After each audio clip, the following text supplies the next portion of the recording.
बिस्मिल्लाहिर्रहमानिर्रहीम। अस्सलाम वालेकुम। मैं हूं असलम खान स्वाति और आप मेरा यूट्यूब चैनल पाकिस्तान की आवाज़ देख रहे हैं। मेरे भाइयों, इस वक्त पाकिस्तान की आवाज़ में आज हम बात करेंगे। इस वक्त पाकिस्तान पर बहुत मुश्किल वक्त है और बहुत इम्तिहान का वक्त है। इस वक्त हमारे जो लोग हैं सैलाब में डूबे हैं और सैलाब से हमारा बहुत बड़ा नुकसान हो गया है। हमारे गरीब लोगों का नुकसान हो गया है, हमारे मुल्क का नुकसान हो गया है, जिसकी वजह से इस वक्त हमें एक कौम बन के खड़ा होना पड़ेगा और अपने लोगों की मदद करनी पड़ेगी। तो इस वक्त हमारी जो सूबाई हुकूमतें हैं, हमारी वफाकी हुकूमत है, अपनी जो कोशिश है वो कर रहे हैं, लेकिन चूँकि नुकसान बहुत बड़ा है तो इस वक्त हमारे जो हुकूमत के माशी हालात हैं वो सबके सामने हैं। तो इसमें जो हमारे मुहैयर हजरात हैं उनसे मैं ज़्यादा से ज़्यादा अपील करूँगा कि इस वक्त लोग बहुत मुश्किलात का शिकार हैं और उनकी मदद की जाए। तो मैं सूबाई हुकूमतों और वफाकी हुकूमत और जितनी भी फलाही तंजीमें, सबसे मेरी दरख्वास्त है कि जो इस वक्त लोग थे वो जिन इलाकों में पानी अभी कम हो गया है तो वापस वो लोग अपने गाँव की तरफ चले गए हैं। और आपने जो रोड पे जाके जो लोग बैठे हुए हैं उनको भी देखना है और उनके अलावा जो लोग इस वक्त गाँव में हैं, जो रास्ते इस वक्त गाँव के जो टूट का शिकार हैं, सड़कें उधर जाना बड़ा मुश्किल काम है, लेकिन आपने सबसे पहले गांव में और देहात में जाना है और वहाँ पे जो लोगों की मुश्किलात हैं उनको हल करना है। और जो मुश्किलात हैं इस वक्त पहले मरहले में, वो सबसे ज़्यादा जो ज़रूरी बात है वो लोगों को खाने पीने का जो सामान है वो फराहम करना है। उसके बाद कपड़े और बर्तन वगैरह, चूँकि उनके घरों में कोई चीज़ भी बाकी नहीं रही, उनके घर ही बाकी नहीं रहे, बिल्कुल सैलाब ने घरों को ख़त्म कर दिया है और सारा कुछ पानी में बह गया है। लिहाजा हमें अभी अपने इस मुश्किल वक्त में अपने लोगों का साथ देना चाहिए, अपने जो लोगों के साथ खड़ा होना चाहिए। जो पाकिस्तानी कौम, जो बैरूनी मुल्क पाकिस्तानी हैं, उन्होंने भी इसमें दिल खोल कर मदद की है, लेकिन चूँकि नुकसान इतना ज़्यादा है, ये 2010 का जो सैलाब था उससे बहुत ज़्यादा नुकसान है। जो 2005 का ज़लज़ला था उससे भी बड़ा नुकसान है इस वक्त मुल्क में।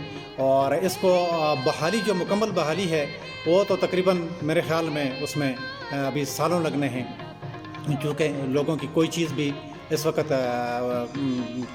सब कुछ ख़त्म हो गया, कोई चीज़ भी उनकी बची नहीं है। लिहाजा हम जितने भी पाकिस्तानी हैं, अब जो ज़्यादा मुतासरा इलाके हैं बलूचिस्तान और सिंध के हैं, उसके बाद जो पंजाब है और उसके बाद चौथे नंबर पर KPK है। तो जितने भी हमारे मुतासरीन हैं उनके लिए जो फलाही तंजीमें हैं और अपनी मदद आपके तहत भी पाकिस्तानी कौम पर, मैं एक बात यहाँ पे आपको बताता चलूँ कि पाकिस्तानी कौम पर जब भी मुश्किल वक्त आया तो सारी कौम खड़ी हुई है और एक जान बन के उन्होंने उन मुश्किलात का सामना किया है। तो इस वक्त भी एक कौम बनकर अपने जो लोगों का साथ है वो हमें देना होगा, अपने लोगों के साथ खड़ा होना पड़ेगा। और जो हमारे इलाके हैं जितने भी, उनमें तकरीबन चंदा इकट्ठा किया जा रहा है, रकम इकट्ठी की जा रही है, सामान हैं, बर्तन हैं, कपड़े हैं और जो बिस्तर हैं सोने के, सब चीज़ें वहाँ पे ज़रूरत हैं। लेकिन पहले मरहले में सबसे पहली जो चीज़ है, और ज़्यादा से ज़्यादा मैं बोलता हूँ कि उसको खाने पीने की जो चीज़ें हैं वो वहाँ तक उनका पहुँचना लाजमी है। तो इस वक्त हमें हर हाल में अपने लोगों के साथ खड़ा होना पड़ेगा, एक कौम बनकर। उन गरीब लोगों को कभी भी हम इस वक्त अकेले नहीं छोड़ सकते। तो सारे पाकिस्तान के जो मुहैयर हजरात हैं, वो जो फलाही तंजीमें हैं, जिस तरीके से भी आपसे हो सकता है, जितना भी आपसे हो सकता है, आप अपने लोगों की मदद करें।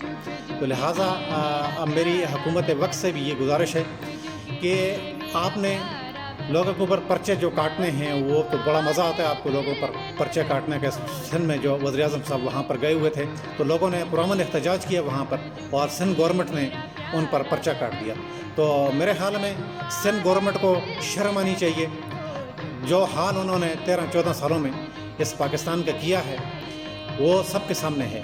तो लिहाजा इस वक्त लोग मुश्किलात में हैं, उन पर पर्चे ना काटें और उनकी फलाह और बहबूद के लिए काम करें। تو اس کے بعد جو ان کا دوسرا مرحلہ ہے گھر بنانے کا، وہ بھی حکومت وقت کی جو ذمہ داری ہے وہ بھی ان کو ادا کرنی پڑے گی۔ اور سندھ گورنمنٹ سے میری خاص کر کے درخواست ہے کہ وہ لوگوں کی مدد کریں۔ ویسے بھی 14-15 سال سے آپ کی گورنمنٹ ہے سندھ کے اندر، اور سندھ کے جو حالات ہیں، جو واقعات ہیں، سب لوگوں کے سامنے ہیں، وہ بہت برے ہیں۔ جو لوگوں کے، جو غریب لوگوں کا جو اس وقت نقصان ہوا ہے وہ بہت زیادہ ہو گیا، تو ان پر پلیز پرچہ نہ کاٹیں اور لوگوں کی آپ مدد کریں۔ تو دوسری ویڈیو تک میں آپ سے اجازت چاہتا ہوں، آئندہ ویڈیو تک۔ تو پاکستان کے جو صورتحال اس وقت ملک میں حکومتوں کی ہے، سیاسی صورتحال ہے، یہ میں بتاتا چلوں کہ اس وقت سیاسی جو معاملات ہیں وہ بات کی بات ہے، سب سے پہلے متاثرین کی مدد کرنا ہے۔ پاکستان زندہ باد، افواج پاکستان پائندہ۔